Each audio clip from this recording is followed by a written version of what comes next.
അള്ളാഹുവിന്റെ ഖുർബത്ത് ലഭിക്കുന്ന വസീലയാണ്, തവസ്സുലാണ്, പാപമോചനം തേടുക.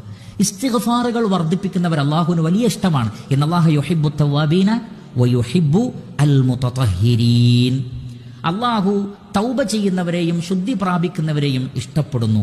നജ്വയുടെ ഹദീസ് എന്ന് പറഞ്ഞുകൊണ്ട് സ്വഹാബത്തിനിടയിൽ ഒരു ഹദീസ് പ്രസിദ്ധമായിരുന്നു. നജ്വയുടെ ഹദീസ് എന്താ? നജ്വ എന്ന് പറഞ്ഞാൽ ഒരാൾ മറ്റൊരാളോട് ഒറ്റയ്ക്ക് സംസാരിക്കലാണ്. മറ്റുള്ളവരെ മാറ്റി നിർത്തിയിട്ട് ഒരാളെ പ്രത്യേകം പരിഗണിച്ച് സംസാരിക്കുന്നതിനാണ് നജ്വ എന്ന് പറയുന്നത്. നാളെ ഖിയാമത്ത് നാളിൽ മഹ്ശറിൽ അങ്ങനെ ഒരു സംഭാഷണമുണ്ട് അള്ളാഹും അടിമകളും തമ്മിൽ. ഈ ഹദീസിനെ കുറിച്ച് സഫ്വാൻ ഇബ്നു മുഹ്രിസ് അൽ മാസിനി റളിയല്ലാഹു തആല അദ്ദേഹം അബ്ദുല്ലാഹ് ഇബ്നു ഉമർ റളിയല്ലാഹുവിനോട് ചോദിക്കുന്നുണ്ട്, അള്ളാഹുവിന്റെ റസൂൽ അതിനെക്കുറിച്ച് എന്താണ് പറഞ്ഞതൊന്ന് പറഞ്ഞു തരൂ. നബി സല്ലല്ലാഹു അലൈഹി വസല്ലം അത് വിശദീകരിച്ചു കൊടുക്കുകയാണ്. ഇന്നല്ലാഹ യുദ്നിൽ മുഅ്മിൻ, ഖിയാമത്ത് നാളിൽ അള്ളാഹു ഒരു അടിമയുടെ തൊട്ടടുത്തേക്ക് വരും. ഫയളഉ അലൈഹി കനഫഹു വയസ്തുറുഹു, ഒരു പ്രത്യേക മറ കൊണ്ട് ഈ അടിമയെ മറ്റുള്ളവരിൽ നിന്ന് അള്ളാഹു മാറ്റി നിർത്തുന്നതാണ്. മറ്റുള്ളവർക്ക് കാണാൻ പറ്റൂല, അവരെ മറ്റെല്ലാ സന്ദർഭത്തിലും കാണും, പക്ഷെ ഇവിടെ ഒരു പ്രത്യേക മറ അള്ളാഹു ഈ അടിമക്ക് വെച്ചു കൊടുക്കും. എന്നിട്ട് അള്ളാഹു സ്വകാര്യമായിട്ട് ചോദിക്കുകയാണ് ഈ വ്യക്തിയോട്, അതഅരിഫു ദംബകദ, നീ ഇന്നാലിന്ന ദിവസം ചെയ്ത ഈ തിന്മകളൊക്കെ നിനക്ക് ഓർമ്മയുണ്ടോ? ഈ വ്യക്തി ചെയ്ത തിന്മകളൊക്കെ അള്ളാഹു ഇങ്ങനെ എടുത്തു പറയും.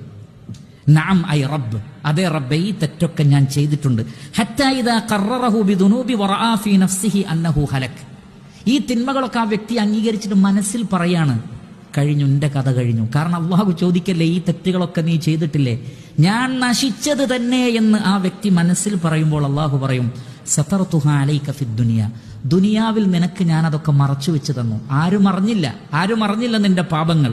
വഅന അഗ്ഫിറുഹാ ലകൽ യൗം, ഇന്ന് നിനക്ക് ഞാനത് പുറത്തു തരികയാണ്, ഇന്ന് ഞാൻ നിനക്കത് പുറത്തു തരികയാണ്. ഫയുഅതാ കിതാബ ഹസനാതിഹി, ആ വ്യക്തി ചെയ്ത നന്മകളുടെ രേഖയാണ് പിന്നീട് വലത് കൈ കൊടുക്കുന്നത്.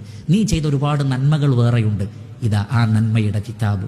നിന്റെ പാപങ്ങളൊക്കെ നിന്റെ ഇസ്തിഗ്ഫാർ കൊണ്ടും സൽക്രമങ്ങൾ കൊണ്ടും നിനക്ക് ഞാൻ മായ്ച്ചു തന്നിരിക്കുന്നു. അവിടെ ഒരടിമയുടെ അടുക്കലേക്ക് അള്ളാഹു വരുമെന്ന, അള്ളാഹു ആ അടിമയുടെ അടുക്കലേക്ക് വരും, മറ്റുള്ളവരിൽ നിന്ന് മാറ്റി നിർത്തി. അതിനേക്കാൾ വലിയ ഖുർബത്ത്, പാപിയെ പോലും വലയം ചെയ്യുന്ന ആ ഖുർബത്ത് എന്താണ്? ആ മഅയ്യത്ത് എന്താണ്? അതിന് കാരണമായി തീരുന്നത് എന്താണ്? അതാണ് പ്രിയപ്പെട്ട സഹോദരങ്ങളെ ഇസ്തിഗ്ഫാർ എന്ന് പറയുന്നത്. അതുകൊണ്ട് ഇസ്തിഗ്ഫാറുകൾ വർദ്ധിപ്പിക്കുക, തൗബ വർദ്ധിപ്പിക്കുക.